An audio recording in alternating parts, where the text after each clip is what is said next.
வணங்குகின்றார் அணங்கின் மணவாளா. செப்புரு கமலங்கள் மலரும் தன் வயல் சூழ் திருப்பெருந்துறை உரை சிவபெருமானே. இப்பிறப்பு அறுத்து எமையாண்டல் புரியும் எம்பெருமான் பள்ளி எழுந்தருளாயே. எல்லாம் அல்ல செந்தமிழ் சொக்கநாத பெருமானுடைய திருவருளையும் தர்மயாதின குருமணிகளினுடைய குருவருளையும் சிந்திக்கின்றோம். அன்பர்களே, இறைவன் உலகெங்கும் எல்லா உயிரிடத்தும் எல்லா பொருளிடத்தும் நீக்கமர நிறைந்திருக்கின்றான். ஆனாலும் சிறப்பாக அவனுடைய இருக்கின்ற இடத்தை திருக்கோயில் என்று சொல்வார்கள். நாடும் நகரமும் நற்றிரு கோயிலும் தேடி சென்று ஏத்துமீன் என்று திருமந்திரம் நமக்கு காட்டுகிறது. அந்த வகையில் திருக்கோயில்கள் இறைவன் இருக்கின்ற இடமாகும். அந்த இறைவனை ஒரு அரசனாக நம் தலைவனாக போற்றுவது நம்முடைய மரபு. அவ்வகையிலே இறைவன் நிவேதனம் முதலாகிய காரியங்களை எல்லாம் வைத்து அதனைத் தொடர்ந்து அவனுக்கு திருப்பள்ளி எழுச்சி முதலியவைகள் செய்வதும் நம்முடைய மரபுகளிலே இருந்து வருகிறது. அரசனுக்கு பாடிய அந்த திருப்பள்ளி எழுச்சியை இறைவனுக்கு பாடுவதாக மணிவாசகர் பிறந்தவை முதலாவதாக இதை அமைத்தார். அவ்வகையிலே பப்பர வீற்றிருந்து உணரும் நின்னடியார் பரபரப்பு. இந்த உலகமே இப்போ பரபரப்பிலே தான் இருக்கிறது. ஆனால் தான் எங்களுடைய ஆச்சாரியர் சொன்னார், பரபரக்க வேண்டாம் பலகாலம் சொன்னேன் பரபர கண்டாராய் மனமே. ஒருவருக்கும் தீங்கி நினையாதே செய் நன்றி குன்றாதே எங்கி இளையாது இது என்று பரபரக்க வேண்டாம். ஏன்னா ஒரு தடவை பலகாலம் சொன்னேன் என்று சொன்னார். இதையே அவருடைய சீடராக விளங்கிய குமரகுருவரும் நீதிநெறி விளக்கத்திலே பப்பர வீற்று இருந்து என்று அவரும் அதை காட்டுகின்றார். மணிவாசகர் இதை பரபரப்பாக இருக்கின்ற வீற்றிருந்து உணரும் என் அடியார் பந்தனை வந்து அறுத்தார். அவர்களுக்கு இருக்கின்ற அந்த பந்த பாசகங்களை எல்லாம் இந்த உலகத்தில் எவ்வளோ பெருவிருப்பாக இருந்தாலும் கூட உன்னுடைய திருவடி சார்கின்ற போது அப்போது ஏற்படுகின்ற அந்த பந்தங்களை எல்லாம் பந்தம் அறுக்க வேண்டும். பாசம் நீக்கம், பாச நீக்கமும் வீடு பேரும் என்பது நம்முடைய சைவ சித்தாந்தத்தினுடைய தொடர்பு. அந்த வகையில் திருக்கோயிலுக்கு வருகின்ற போது அந்த பாச நீக்கம் ஏற்படுகிறது. ஆனால் தான் அந்த பாச நீக்கத்திற்காகத்தான் நாம் ஐந்தெழுத்து உபதேசம் பெற வேண்டும்.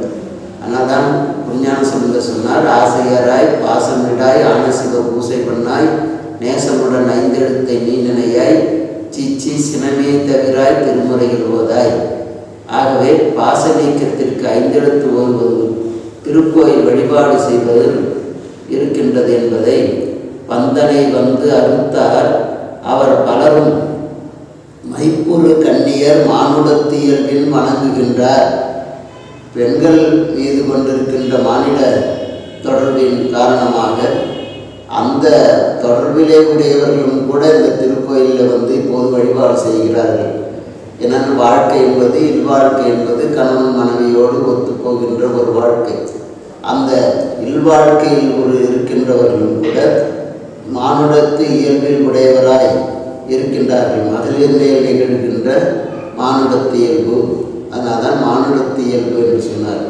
மைப்பூர் கண்ணியர் மானுடத்து இயல்பு, அந்த பெண்கள் மீது கொண்டிருக்கின்ற பற்றின் காரணமாக ஏற்படுகின்ற அந்த மானுடத்து இயல்பு அவர்களும் இங்கே வந்து வணங்குகின்றார். அணங்கின் மணவாளா ஏனென்றால் அங்கே ஒரு கணவன் மனைவியினுடைய வாழ்க்கை தரத்தை சொல்லுகின்ற போது கோயில்களிலேயும் அப்படி இருக்க வேண்டும். அதனால் தான் நம்முடைய சமயம் மட்டும்தான் மண்ணின் நல்ல வண்ணம் வாழலாம் எப்படி என்றால் பெண்ணின் நல்லாருடன் பெருந்தகை இருந்ததே என்று. நாம் குறிப்பாக பார்த்தால் பெரிய புராணங்களிலே அடியார்களை ஆட்கொள்கின்ற போது கணவன் மனைவியோடு ஒரு நிகழ்வு நடந்திருந்தால் அந்த நாயன்மாருக்கு அருள்கின்ற போது அம்மையப்பராக வந்து அருள்வார். மூவர் குழந்தைகளோடு காட்சி கொடுக்க வேண்டுமேயானால் சோமாஸ்கந்த மூர்த்தமாகத்தான் வந்து அருள் பாடிப்பார். தனியாக ஒருவரை ஆட்கொள்கின்ற போது, அடியாரை மட்டும் ஆட்கொள்கின்ற போது தாம் தனியராக சென்று ஆட்கொள்வார். இப்படி தான் நம்முடைய பெரிய புராணம் நமக்கு காட்டுகிறது. ஆனால் இந்த திருக்கோயில்களில் வீதி வலம் வருகின்ற மூர்த்தமும் கூட அந்த நிலையிலே தான் அது அமைந்திருக்கிறது.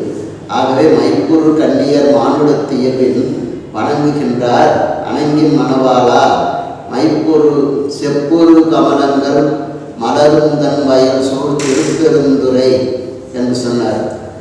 செம்மையாக இருக்க செப்பு போன்று இருக்கின்ற புகழை போன்று இருக்கின்ற அந்த கிண்ணம் போன்று இருக்கின்ற கமலங்கள் எல்லாம், தாமரை மலர்கள் எல்லாம் மலரும் தன் வயல் சூழ் அந்த பூக்கள் எல்லாம், தாமரை மலர்கள் எல்லாம் பூத்து கொண்டிருக்கின்ற வயல்கள் சூழ்ந்திருக்கின்ற திருப்பெருந்துறையிலே எழுந்தருள் இருக்கின்ற சிவபெருமானே, இப்பிறப்பு அறுத்து எம்மை ஆண்டருள் புரியும் எம்பெருமான். இந்த பிறவியை அறுக்க வேண்டும். அதற்கு என்ன செய்ய வேண்டும் என்று சொன்னால், நாம் இறை வழிபாடு செய்ய வேண்டும். பிறந்தால் இறக்க வேண்டும், இறந்தால் பிறக்க வேண்டும். இது நம்முடைய உயிரினுடைய கொள்கை. வினைப்பயன் காரணமாக பிறந்து இருந்து இழைத்தேன் என்று சொல்வார். ஆகவே பிறவானாலே எதெல்லாம் பிறவானாலாக இருக்க வேண்டும் என்று சொன்னால், இறைவனை வழிபாடு செய்கின்ற நாட்கள் தான் நமக்கு பிறவானாலே. ஆகையினால் அந்த இறைவனை வணங்குகின்ற போது எங்களுக்கு பிறப்பு வரும். ஆகவே எங்களுக்கு பிறப்பை அறுக்க வேண்டும்.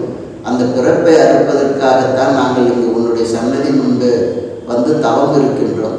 ஆகவே எம்பெருமானே, நீ எழுந்தருளி வந்து எங்களை ஆட்கொள்ள வேண்டும். இத்திருப்பள்ளியிலிருந்து எழுந்து துயில் நீங்கி எழுந்து எங்களை ஆட்கொள்வாயாக என்று மணிவாசன் பிறந்தவை பிரார்த்தனை செய்கின்றார். நாமும் அந்த வழிபாட்டிலே கலந்து கொண்டு இறைவனை எழுந்தருள பிரார்த்திப்போமாக.